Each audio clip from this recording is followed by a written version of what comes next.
Hello friends, welcome back. Today I am starting second lecture of CAM and follower. So in the last lecture we have seen classification and nomenclature, or in nomenclature certain terms we have seen which is very important to be remember, that is trace point, prime circle, base circle, pitch curve and pitch circle. तो आगे चल रहे हैं. Today we will see how the follower motion can be describe and how will be draw the displacement diagram for the followers. ठीक है, follower आपको पता है. फॉलोअर हमने जो आपको फॉलोअर का टाइप जो बताया था लास्ट लेक्चर में, जो क्लासीफाई किया था फॉलोअर्स को, तो हमने कहा था एक हमारा नाइफ एज फॉलोअर होता है. ठीक है, एक हमारा होता है नाइफ एज फॉलोअर, एक हमारा होता है रोलर फॉलोअर, फ्लैट फेस. तो ये बेसिक फॉलोअर मैंने डिस्क्राइब किए थे, और भी होते हैं, ये तीनों बेसिक हैं. नाइफ एज को मैंने आपको बताया था कि नाइफ एज थ्योरेटिकल हम यूज नहीं करते क्योंकि इसके साफ एज की वजह से इस पर फोर्स फ्रिक्शन ज़्यादा लगता है. रोलर फॉलोअर हम यूज करते हैं, बट इसको हम रिप्लेस कर सकते हैं फ्लैट फेस से जब हमारे पास स्पेस की प्रॉब्लम है. स्पेस की प्रॉब्लम है, जहाँ जगह कम चाहिए हमें, तो वहाँ पे हम रोलर फॉलोअर की जगह फ्लैट फेस फॉलोअर यूज कर लेते हैं. ठीक है, फॉलोअर आपको पता है क्या है.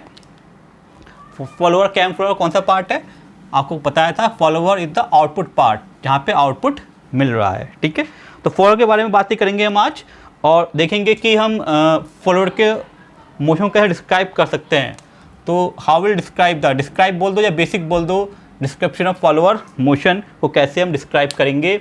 तो अगर हम डायग्राम बनाएं तो उसको हम दो टाइप से डिस्क्राइब कर सकते हैं.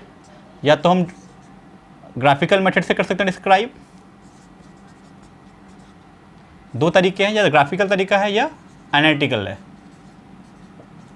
ठीक है, तो ग्राफिकली इसको अगर हम डिफाइन करें, ग्राफिकली इसको हम बनाएं, डिस्प्लेसमेंट दिखाएं या फॉलोअर मोशन को बनाएं, तो फॉलोअर मोशन को अगर हम अपने टिपिकल डायग्राम से डिस्प्लेसमेंट डायग्राम से कन्वर्ट करें तो कैसे कन्वर्ट करेंगे कि ये भाई हमारा फॉलोअर का मोशन हो गया.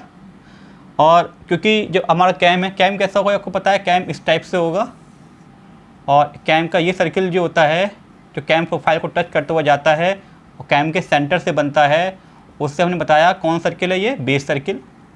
फिर आपको यही बताया कि जो रोलर है, रोलर का जो सेंटर है, उस सेंटर से जो सर्किल बनेगा जब उसका काइनेटिक इन्वर्जन करेंगे तो उससे जो सर्किल बनेगा, कर्व बनेगा, उसे बोलेंगे पिच कर्व. जहाँ पे ये ट्रेस पॉइंट होगा रोलर का सेंटर, तो ये कर्व बनेगा पिच कर्व.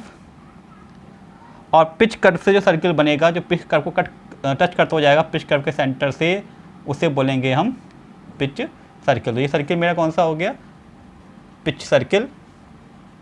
और ये कर्व कौन सा हो गया मेरे पास, पिच कर्व.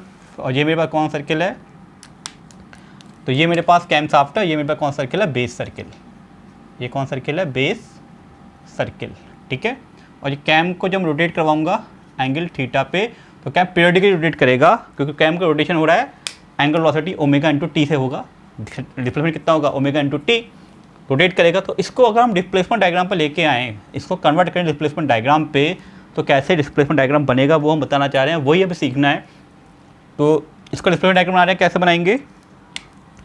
ये मैक्सिमम जो लिफ्ट हुआ, जब आप कैम को रोटेट करवाओगे, फॉलोअर क्या करेगा, ऊपर जाएगा. फॉलोअर का मोशन रेसिप्रोकेटिंग है, ये बताया था मैंने आपको. फॉलोअर कैसे मोशन करता है, रेसिप्रोकेट करता है. फॉलोअर क्या करेगा, ऊपर नीचे जाएगा. और कौन सा फॉलोअर लिया हमने, रोलर फॉलोअर लिया है. तो फॉलोअर ऊपर नीचे जाएगा जब कैम रोटेट कर जाएगा. कैम रोटेट करेगा, इनपुट दे, कैम को इनपुट दिया, कैम को आउटपुट मिल जाएगा, कैम रोटेट करेगा, तो कैम फॉलोअर को ऊपर भेजेगा. कैम फॉलोअर को बजेगा, ऊपर बजेगा.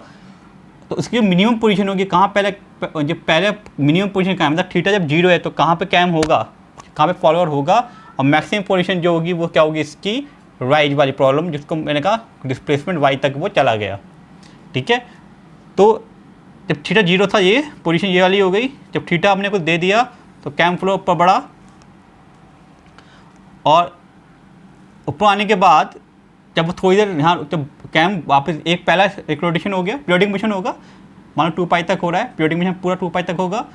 जब कैम रोटेट करना स्टार्ट किया, 0 पोजीशन से कैम ऊपर पहुँच गया, कहाँ पहला कैम नीचे था, फिर कैम कहाँ पहुँच गया, ऊपर पहुँच गया, ऊपर आने के बाद फिर नीचे आएगा, ऊपर आने के बाद थोड़ी देर वो अपनी जगह पर रहेगा, जगह से नहीं हटेगा, ड्वेल पीरियड बोलेंगे उसे। फिर कैम नीचे आए, ये फॉलोअर क्या आएगा, नीचे आएगा, कैम के रोटेशन के साथ हो रहा है सारा। जब कैम एक रोटेशन ले लिया तो कैम पूरा रोटेशन ले लेगा, एक पहली बार रोटेशन लेगा तो ऊपर ले गया, दूसरा बार रोटेशन लिया तो नीचे, मतलब पहला हाफ फॉलोअर ऊपर, दूसरा हाफ फॉलोअर नीचे। तो फॉलोअर ऊपर चला गया तो ड्वेल पीरियड आया, कुछ देर वो रुकेगा, फिर फॉलोअर नीचे आना स्टार्ट हो जाएगा। तो फॉलोअर क्या आ गया, नीचे आना स्टार्ट हो गया, फिर ड्वेल पीरियड आ गया, नीचे आ जाएगा, फिर ऊपर जाएगा, तो ये ड्वेल पीरियड फिर से आ गया। तो इसको अगर हम बताएं तो ये कौन कौन से पीरियड आ गए, तो ये पीरियड जो आया उससे बोला हमने राइज। इस वाले थीटा का मोशन जब हुआ तब आपका राइज हुआ। इस थीटा का मोशन जब हुआ यहाँ तक तो ये क्या हुआ, रिटर्न हुआ, मतलब ड्वेल पीरियड रुका, थोड़ी देर यहाँ पे रुका, ड्वेल हो गया, ड्वेल पीरियड, इसको हम D1 बोल सकते हैं, ड्वेल 1, ठीक है। यहाँ के बाद क्या हुआ, फॉलोअर वापस आना स्टार्ट हो गया, उसको बोलेंगे थीटा रिटर्न, थीटा रिटर्न, जब आपका फॉलोअर वापस आना स्टार्ट हो गया, ठीक है। तो ये कौन सा पीरियड है, ड्वेल पीरियड है, ये ड्वेल पीरियड, ये भी ड्वेल पीरियड, ये भी ड्वेल पीरियड है और ये भी ड्वेल पीरियड है। उसका फिर राइज होना स्टार्ट हो जाएगा, फिर स्टार्ट हो जाएगा जब नीचे पोजीशन आ गई, फिर वापस स्टार्ट होना, फिर फ्लावर क्या जाएगा, ऊपर जाएगा। अब इसमें मेन जो इंपॉर्टेंट बात है जो सीख, इतना समझ में आ गया, आई थिंक इतना को क्लियर हो गया होगा कि ड्वेल पीरियड क्या है, राइज कैसा हो रहा है, डिस्प्लेसमेंट मोशन कैसा हो रहा है, इतना क्लियर हो गया, आई थिंक आपको हो गया होगा क्लियर। उसके बाद ये देखना है हमें कि जो हमारा थीटा 0 था तो मिनिमम पोजीशन कहाँ होगी, फॉलोअर की मिनिमम पोजीशन कहाँ से स्टार्ट होना होगा, क्योंकि ये पोजीशन जो हुई, ये मैंने बोल दी ये मैक्सिमम पोजीशन है, ये मैक्सिमम पोजीशन है वाई, तो मिनिमम पोजीशन कहाँ होगी, मिनिमम पोजीशन कहाँ पर होगी, कहाँ होगी, जो रोलर का सेंटर जो है, जो ट्रेस पॉइंट जो था वो पिच बेस सर्किल के अंदर नहीं आ सकता, वो कहाँ आएगा, पिच सर्किल के नीचे ही आएगा। ये ट्रेस पॉइंट जो है, तो ये रोलर का सेंटर पिच सर्किल से टच नहीं कर सकता, कैसे टच करेगा वो, सॉरी बेस सर्किल से टच नहीं कर सकता, वो किससे टच करेगा, पिच सर्किल टच करेगा। तो पिच सर्किल का ही जो पॉइंट है यहाँ से टच कर सकता है, वो इसका मिनिमम पॉइंट है, इसके आगे वाई डिस्प्लेसमेंट ऊपर वो जाएगा, तो this is the minimum point, यहाँ से फॉलो आपका स्टार्ट होगा और 0 से वाई तक जो जा रहा है इसे हम बोलते हैं लिफ्ट, इसे बोलते हैं हम लिफ्ट। तो थीटा कितना था, ओमेगा इंटू टी, ओमेगा मेरा बताया कांस्टेंट है, तो थीटा किसके प्रोपोर्शनल हो गया, टी के, तो टी टाइम पे डिपेंड कर रहा है, थीटा पे डिपेंड कर रहा है। तो आई थिंक आपको ये मैंने डिस्प्लेसमेंट डायग्राम कैसे बनाया फ्रॉम द कैम प्रोफाइल या कैम फॉलोअर के मोशन से, फॉर में छोटा इसलिए दिखाया क्योंकि फॉलोअर को मोशन ज़्यादा दिखा नहीं था मुझे मेनली मैंने दिखाया कैम कैसे रोटेट कर रहा है। और मेनली जो आपको मेन जो याद रखना है, जो आपको यहाँ रिमेंबर याद करना है कि मिनिमम पोजीशन कहाँ होगी फॉलोअर की, जो आपका रोलर का सेंटर है वो सेंटर पिच सर्किल तक टच कर सकता है, बेस सर्किल के अंदर नहीं आ पाएगा, क्योंकि मैंने आपको बताया था कि जो पिच सर्किल का रेडियस जो होता है वो बेस सर्किल का radius plus radius of roller होता है। इसकी रेडियस अगर रोलर की रेडियस आर है, इसकी सर्किल की रेडियस आर बी है और इसकी आर पी है, तो R P equal to R B plus R R, दोनों मिलके ही आर पी बनेगा, इसलिए कहीं भी इसका सेंटर बेस सर्किल के अंदर टच नहीं करेगा, हमें टच करेगा पिच सर्किल टच करेगा, वही क्या इसकी मिनिमम पोजीशन है, वाई की मिनिमम पोजीशन है, ठीक है। अगर इसको ऑटोमोबाइल से रिलेट करें तो कैम प्रोफाइल जब हम ऑटोमोबाइल में यूज करते हैं और आईसी इंजन्स में, तो ये क्या हुआ, आपका पहले थीटा 0 पे था, जब आपने इनलेट स्ट्रोक आया ओपन हो गया, फिर रिमेन ओपन, ठीक है, फिर आपका क्लोज हो गया, फिर रिमेन क्लोज। तो जो ऑटोमोबाइल का आईसी इंजन जो हम पढ़ते हैं तो उस पर जब हम कैम फॉलोअर इनलेट और आउटलेट वाल्व को ओपनिंग एंड जो ओपनिंग और क्लोज में भी काम आते हैं, बताया लास्ट टाइम मैंने एग्जाम्पल दिया था, तो वो यहाँ देख सकते हैं कि भाई पहले क्या हुआ, थीटा 0 था, फिर थीटा राइज हुआ, वाल्व मतलब सक्शन स्ट्रोक हुआ, वाल्व ओपन हो गया, वाल्व रिमेन ओपन, ठीक है। अब एग्जॉस्ट स्ट्रोक कर रहा है, वाल्व क्लोज हो गया, रिमेन क्लोज, फिर ओपन हो जाएगा, फिर रिमेन ओपन, फिर रिमेन क्लोज, ऐसी साइकिल चलती रहेगी। तो आई थिंक आपको डिस्प्लेसमेंट डायग्राम कैसे बनता है कैम एंड फॉलोअर मोशन के, कैम फॉलोअर डायग्राम से डिस्प्लेसमेंट डायग्राम कैसे लेके आएंगे वो आपको मेरे साथ क्लियर हो गया होगा, ठीक है। अब डिस्प्लेसमेंट डायग्राम में हम ये देखेंगे कि बेसिक क्या फॉर्म मोशन का, मोशन फॉलोअर का मोशन कैसा है, यूनिफॉर्म मोशन है या यूनिफॉर्म नहीं है। तो अगर पहले हम मान के चले कि मोशन कैसा यूनिफॉर्म है तो कैसे हम बनाएंगे, तो पहले हम लेके चल रहे हैं कि मोशन कैसा है, यूनिफॉर्म मोशन है। तो फर्स्ट भी जूमिंग लेके चलना, first is motion is uniform. First लेके चल रहे हैं uniform motion. Uniform motion, motion कैसा है? यूनिफॉर्म है। ठीक है, मोशन कैसा है? ये हम लोग डायग्राम बना दिया वही वाला। लाइन सीधी आएगी क्योंकि मोशन कैसा है? यूनिफॉर्म है। फिर ये राइट पीरियड, ये ड्वेल, फिर ये रिटर्न।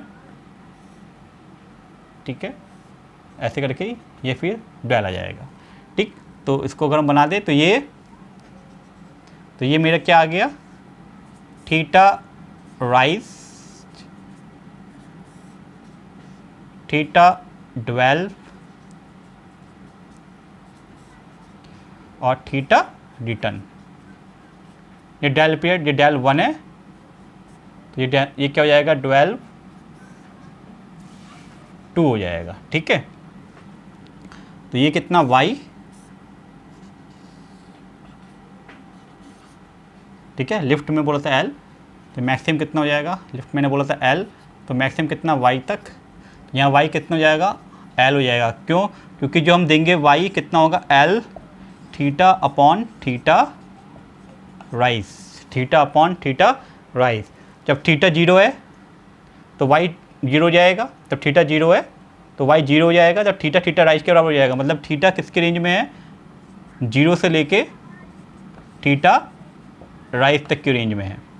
ठीक है, आई थिंक आपको क्लियर हो गया ये बात आपको क्लियर हो गई होगी। थीटा की रेंज क्या है? तब थीटा 0 है तो y 0 हो जाएगा, यहाँ होगा। जब थीटा थीटा राइज हो गया तब थीटा कितना हो गया? थीटा राइज के बराबर हो गया, तो y किसके बराबर हो जाएगा? L के बराबर हो जाएगा। तो y कितना हो जाएगा? L के बराबर हो जाएगा। जब थीटा 0 है तो y कितना हो जाएगा? 0। जब थीटा किसके बराबर है? थीटा राइज के इक्वल है, तो y कितना हो जाएगा? L। ठीक है, तो थीटा 0, तो थीटा कितना है? 0, तो y कितना हो जाएगा? 0। जब थीटा कितना है? थीटा राइज, तो y कितना हो जाएगा? L। इतना आपको क्लियर हो गया होगा जितना मैंने आपको बताया है। ठीक है, तो ये हमने बनाया डिस्प्लेसमेंट डायग्राम। मोशन कैसा है? यूनिफॉर्म। बट इसमें एक चीज़, मोशन आसान है, मैथमेटिकली बहुत ईजी है, ग्राफिकली बहुत ईजी है। बस इसमें एक प्रॉब्लम क्या है, इसमें एक क्या दिक्कत है? इसमें दिक्कत ये है, जब इसको हम डिफरेंशिएट करेंगे, क्योंकि यूनिफॉर्म वेलोसिटी ये तो स्टार्ट हुआ 0 से और एकदम वेलोसिटी इसने अटेंड कर ली, तो यहाँ पर एक्सेलरेशन कितना होगा? एक्सेलरेशन कितना होगा? इनफाइनाइट होगा। जब एकदम जीरो वेलोसिटी से जब इसको एक बार हम डिफरेंशिएट कर देंगे, वेलोसिटी कितनी जाएगी? 0 आएगी। उसको एक बार डिफरेंशिएट करेंगे फिर से, तो एक्सेलरेशन कितना आएगा? इनफाइनाइट आएगा। तो जीरो से एकदम इनफाइनाइट, 0 से एकदम वेलोसिटी एकदम पकड़ रही है, तो क्या होगा? एक्सेलरेशन क्या हो जाएगा? इनफाइनाइट हो जाएगा। अगर एक्सेलरेशन इनफाइनाइट हो जाएगा तो क्या प्रॉब्लम आएगी? अगर एक्सेलरेशन इनफाइनाइट हो जाएगा तो क्या प्रॉब्लम आएगी? तो यहाँ क्या लगेगा? ऐसे जर्क लगेगा। क्या लगेगा? जर्क की प्रॉब्लम आएगी, और ये आपका एकदम स्पीड लेगा, जर्क आ सकता है, और कैम प्रोफाइल में मोशन, कैम जो है हो सकता है मोशन ना दे पाए किसी फॉलोअर को। तो ये एक प्रॉब्लम जो है यूनिफॉर्म मोशन में आती है, तो इसको मॉडिफाई कर सकते हैं। और मॉडिफाई करने के लिए हम और मोशन यूज़ कर सकते हैं, जो हम बताएंगे अभी, वो है सिंपल हार्मोनिक मोशन। तो सिंपल हार्मोनिक मोशन से पहले आपको ये क्लियर हो गया होगा, आई थिंक एक्सेलरेशन इनफाइनाइट क्यों है ये आपको क्लियर हो गया होगा। ठीक है, तो कभी कभी पूछ लेते हैं कि एक तरीका और है, कि एक और है जो हमारे सिलेबस में नहीं है, बट हम डिस्कस करेंगे कि मॉडिफाइड यूनिफॉर्म मोशन भी वो बना सकता है। तो वो क्या होगा कि वो जब हम थीटा राइज की बात करें, तो थीटा 0 के बराबर थीटा राइज के बराबर बात करें, तो यहाँ से वो एक कर्व लेके, ये कर्व बन गया यहाँ से, तो ये एक मोशन इनपुट का मिल गया। ऐसे ही राइज भी होगा तो ये मोशन आउटपुट का मिल गया। ठीक है, तो बल्क में तो आपका कांस्टेंट रहा, बट इनिशियल और आउटपुट स्टेट में आपको थोड़ा सा मोशन, इनिशियल मोशन मिलेगी, जिससे एक्सेलरेशन क्या नहीं होगा? आपका इनफाइनाइट नहीं होगा। तो हम मॉडिफाइड यूनिफॉर्म मोशन भी कर सकते हैं। बट मॉडिफाइड यूनिफॉर्म मोशन मतलब आपका हम इसलिए नहीं करवा रहे हैं क्योंकि ने गेट में या कहीं पे पूछा नहीं जा सकता, गेट में नहीं पूछते हैं, यूनिफॉर्म मोशन ही पूछते हैं। सिंपल हार्मोनिक मोशन जो है सबसे ज़्यादा पूछा जाता है, तो वो भी हम देखते हैं। तो जर्क क्यों प्रोड्यूस हो रहा है ये पूछते हैं उसमें क्वेश्चन, जो वन टाइम जो आपके ऑब्जेक्टिव क्वेश्चन होते हैं 1 मार्क्स या 2 मार्क्स का गेट में, उसमें पूछ सकते हैं कि जर्क क्यों प्रोड्यूस होता है, यूनिफॉर्म मोशन में। तो बहुत इंपॉर्टेंट है ये कॉन्सेप्ट, तो ये आपको याद रखना है। बाकी ये डायग्राम लिखने को आ सकता है, बनाने को आ सकता है यूनिवर्सिटी एग्जाम्स में, ठीक है। और जब कैम प्रोफाइल बनाएंगे हम तो इसका बेसिक तो यूज होना है ही, ठीक है। तो अब हम देखते हैं नेक्स्ट, जब सिंपल हार्मोनिक मोशन है, ये हमने देखा यूनिफॉर्म मोशन के लिए, जिसमें एक्सेलरेशन इनफाइनाइट आ जा रहा था। किसकी वजह से? क्योंकि सडन राइज हो रहा था, जीरो से sudden uniform velocity, sudden rising velocity हो रहा था यूनिफॉर्म से, इसलिए वहाँ पे एक्सेलरेशन क्या था? इनफाइनाइट था, ठीक है। तो अब देखते हैं सिंपल हार्मोनिक मोशन। दूसरा है हमारा सिंपल हार्मोनिक मोशन। इसके लिए हम इक्वेशन लिखें तो L कितना होगा हमारा, सॉरी y कितना होगा, L/2 1 minus cos pi theta upon theta, right. जो हमने डायग्राम बनाया था अभी, उसके लिए इक्वेशन देखिए हम, सिंपल हार्मोनिक कितनी होगी, y = L/2 1 minus cos pi theta upon theta, right. इसको अगर हम एक बार डिफरेंशिएट कर दें, dy dt करें, ठीक है, dy dt करें तो कैसा होगा वो, dy d theta multiply by d theta upon dt, ठीक है। ये मतलब ये हो सकता है, इसको क्या लिख सकते हैं हम, dy d theta upon dt और dy बाय d थीटा, मतलब omega into dy by dt कितना होगा, L/2 pi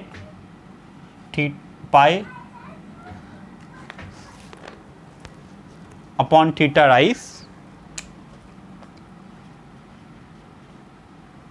sine pi theta upon theta rice, ठीक है। इसको हमने एक बार डिफरेंशिएट कर लिया, तो ये क्या मिल गया हमें, ये हमें क्या मिल गई, वेलोसिटी मिल गई। इसको सेकंड डेरिवेटिव लेंगे d2y बाई dt2, जो हमें क्या मिल जाएगा, एक्सेलरेशन मिल जाएगा, जो कितना हो जाएगा, फिर से d2 by y d theta और d2 theta upon dt square, जो आएगा omega square L/2 pi square upon theta raise का square cos pi theta upon theta raise, ठीक है। अगर एक्सेलरेशन देखें तो अगर थीटा 0 है तो एक्सेलरेशन कितना हो जाएगा, अगर थीटा 0 है तो एक्सेलरेशन कितना हो जाएगा, omega square L/2 pi square upon theta raise का स्क्वायर। मतलब कहने का क्या है, अगर एक्सेलरेशन थीटा इक्वल टू 0 है तो एक्सेलरेशन कितना, ये वाली वैल्यू आ गई। इसका मतलब क्या हुआ, इसका मतलब ये हुआ कि जब थीटा 0 कर दिया आपने, ये तो थीटा 0 है, इसका मतलब जब स्टार्ट होगा आपका इनिशियल पोजीशन जब आएगी और एक्सेलरेशन ये वाला पॉइंट आ गया, तो फिर से एक्सेलरेशन क्या हो गया, इनफाइनाइट हो गया, क्योंकि 0 से एकदम, क्योंकि जब थीटा 0 होगा तो एक्सेलरेशन की वैल्यू कितनी होगी, ये वाली वैल्यू होगी, तो एक्सेलरेशन एकदम फिर से बढ़ रहा है, तो एक्सेलरेशन फिर से क्या हो जाएगा, इनफाइनाइट हो जाएगा। मतलब rate of change of acceleration जो होगा, इसका अगर हम थर्ड डेरिवेटिव करें, एक्सेलरेशन का थर्ड डेरिवेटिव करें तो ये जाएगा d3y बाय dt क्यूब, जो क्या होगा, जर्क प्रोड्यूस करेगा, क्या प्रोड्यूस करेगा, जर्क, क्योंकि इसका थर्ड डेरिवेटिव क्या हो जाएगा, इसका वो इनफाइनाइट हो जाएगा, ठीक है। फिर जर्क प्रोड्यूस करेगा, इसलिए थर्ड डेरिवेटिव क्या प्रोड्यूस करेगा, जर्क, इसलिए थीटा 0 होगा तो प्रॉब्लम आएगी। बट आपका जब v देखें, यहाँ पे वेलोसिटी देखें तो साइन के टर्म में जो -1 से 1+1 तक होगा, तो ये फाइनाइट रेंज है, ये क्या है, फाइनाइट रेंज है। अगर हम a देखें तब भी क्या है, कॉस -1 से 1 होगा +1 होगा, ये भी कौन सी रेंज है, फाइनाइट रेंज है। तो इसमें जो प्रॉब्लम, जो हमारी यूनिफॉर्म वेलोसिटी में प्रॉब्लम जो आ रही थी, कि यूनिफॉर्म में प्रॉब्लम क्या आ रही थी यूनिफॉर्म वेलोसिटी में, कि अल्फ़ा हमारा क्या हो जा रहा था, जो हमारा एक्सेलरेशन था वो इनफाइनाइट हो जा रहा था, जिससे जर्क मिल रहा था, जिसमें स्मूथ स्टार्टिंग नहीं हो रही थी। जब आपका कैम इनपुट कैम जो है, जब आपका कैम इसको यहाँ दिखाता हूँ, जब इसको ये कैम फॉलोअर को जब रोटेट करवाएगा, ये कैम मोशन हुआ, जब फॉलोअर को ऊपर भेजेगा, इनपुट देके फॉलोअर भेजेगा, तो यहाँ पे क्या आएगा, जर्क आएगा, स्मूथ मोशन नहीं होगा, और जर्क के साथ क्या हो सकता है, आपका कैम फ्लोर का एंगेजमेंट हाया पे टूट सकता है, एंगेजमेंट टूट सकता है। तो वो प्रॉब्लम सिंपल हार्मोनिक मोशन में नहीं होने वाली। क्यों नहीं होने वाली? क्योंकि साइन की टर्म -1 फाइनाइट रेंज है, कॉस की टर्म -1 से +1 फाइनाइट रेंज है। तो फाइनाइट रेंज है तो कहीं भी एक्सेलरेशन क्या नहीं होगा, इनफाइनाइट नहीं होगा, एक्सेलरेशन कुछ वैल्यू होगी, कुछ फाइनाइट रेंज में वैल्यू होगी, जिससे जर्क नहीं होगा। हाँ, अगर एक्सेलरेशन अगर आपने थीटा इनिशियल है, अगर थीटा 0 कर दिया, एक्सेलरेशन की वैल्यू कुछ है, अगर इनिशियली थीटा कितना है, 0 है, इनिशियली मूवमेंट 0 है, पहली जो कंडीशन आएगी, पहला थीटा 0 जो है, उसमें जब थीटा 0 होगा तो एक्सेलरेशन इसके बराबर होगा, तब वो इनफाइनाइट हो सकता है। तो इसका तीसरा डेरिवेटिव क्या होगा, वो जेट प्रोड्यूस करेगा। तो हम इसको इग्नोर करने की कोशिश करेंगे, इसको स्मूथ करने की कोशिश करेंगे। कैसे करते हैं वो हम जो कैम प्रोफाइल पढ़ेंगे उससे आपको क्लियर होगा। अब इसके लिए हम डिस्प्लेसमेंट डायग्राम बनाए। अभी तो हमने केवल इसको सिंपल हार्मोनिक को हमने कैसे देखा, मैथमेटिकल देखा। इसका अगर हम बनाएं, डिस्प्लेसमेंट डायग्राम बनाएं तो कैसे बनेगा वो देखते हैं। जैसे अभी हमने यूनिफॉर्म मोशन पढ़ा, यूनिफॉर्म मोशन में हमने डिस्प्लेसमेंट डायग्राम भी देखा, और उसका मैथमेटिकल जो मोशन जो आया था वो क्या आया था, y = L theta upon theta right, जिसमें जैसे यहाँ पे भी थीटा किसके रेंज में है, थीटा 0 < थीटा किसके इक्वल है, थीटा राइट के इक्वल है। रेंज यही है, थीटा 0 है या थीटा राइट तक पहुँच जाएगा। तो एसएचएम के लिए, सिंपल हार्मोनिक मोशन के लिए हम डिस्प्लेसमेंट डायग्राम कैसे बनाएंगे वो भी देख लेते हैं। सिंपल हार्मोनिक मोशन के लिए हम डिस्प्लेसमेंट डायग्राम कैसे ड्रॉ करेंगे वो भी देख लेते हैं।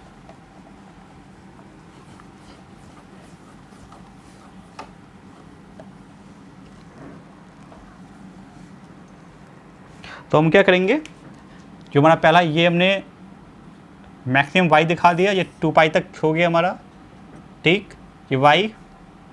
तो हम क्या करेंगे, पहले डिस्प्लेसमेंट डायग्राम बनाने के लिए जो हमारा लिफ्ट है उसको डायमीटर लेके हम सेमी सर्कल बनाएंगे, जिसका डायमीटर कितना होगा, जितना हमारा लिफ्ट है, जितना हमारा लिफ्ट है वही क्या होगा उसका डायमीटर होगा। उसको हम सर्कल बना लिया, सेमी सर्कल बना लिया, और इसको मैंने 6 पार्ट में डिवाइड कर लिया।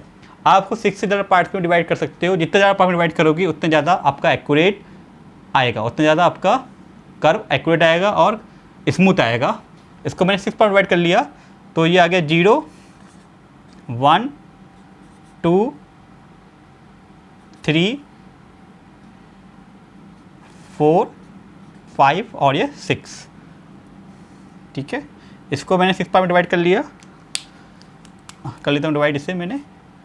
तो ये आ गया 1 2 3 4 5 और 6, देखें। तो 1 से 1 को ज्वाइन कर दिया, 2 को ज्वाइन कर दिया, 3 से 3 को ज्वाइन कर दिया, 4 को ज्वाइन कर दिया, 5 से 5 को ज्वाइन कर दिया, और ये जो मिलके आ रहा है यहाँ से एक कर्व मिलेगा। This is the displacement diagram, this is the displacement diagram. जो क्या इक्वेशन बता रहा है, जो हमारी इक्वेशन थी y = L by L, y = L 1 - cos pi theta upon theta rise, जो हमारी इक्वेशन बता रहा है, ठीक है। L/2 1 - cos pi theta upon theta rise. कैसे, जब अगर ये मान लो कोई एंगल फाई है, 2 से जो बनना है, ये एंगल में मान लिया फाई एंगल है, तो कितना आएगा, तो थीटा, जब ये L/2 घूमेगा तो कितना मिलेगा, पाई थीटा अपॉन थीटा राइज घूमेगा। जब ये एंगल पाई है, अब ये जब ये L/2 जाएगा, ये कितना होगा, L/2 जाएगा, तो कितना रोटेट करेगा, फाई कितना एंगल रोटेट करेगा, पाई × थीटा अपॉन थीटा राइज। तो y कितना हो जाएगा, L/2 1 - cos pi theta upon theta rise. मतलब जब थीटा 0 होगा और जब वो थीटा राइज होगा वो कितना टाइम में जाएगा, L/थीटा किस टाइम में जाएगा, ये थीटा राइज आ गया, थीटा राइज आ गया, तो थीटा 0 है, तो y कितना हो जाएगा 0, तो थीटा राइज, थीटा कितना हो जाएगा, थीटा जब थीटा = वही case condition, theta is <= 0 <= theta rise. जब थीटा कितना 0 है तो y कितना हो जाएगा 0, जब थीटा कितना थीटा राइज है तो y कितना हो जाएगा, L के इक्वल हो जाएगा। और अगर ये एंगल लेना, फाई एंगल ले रहे हैं, तो फाई अगर रोटेट कर रहा है तो कितना रोटेट कर रहा है, पाई, टोटल कितना घूम रहा है, पाई इंटू थीटा, कितना टोटल कितना घूमा, थीटा, और जितना थीटा राइज है। तो इससे ये क्वेश्चन हमारी आ गई। तो this equation can be represented by this displacement diagram. This equation can be represent by this displacement diagram. तो this is the displacement diagram of simple harmonic हमने अभी हमने आज क्या देखा, हमने सिंपल हार्मोनिक मोशन के लिए डिस्प्लेसमेंट डायग्राम देखा, यूनिफॉर्म मोशन के लिए यूनिफॉर्म मोशन के लिए हमने डिस्प्लेसमेंट डायग्राम देखा, ठीक है। और डिस्प्लेसमेंट कैसे आ रहा है, कैसे इसको देखना है वो हमने देखा। हमने देखा कि फॉलोअर का मोशन कैसे हो रहा है, ये भी हमने देखा।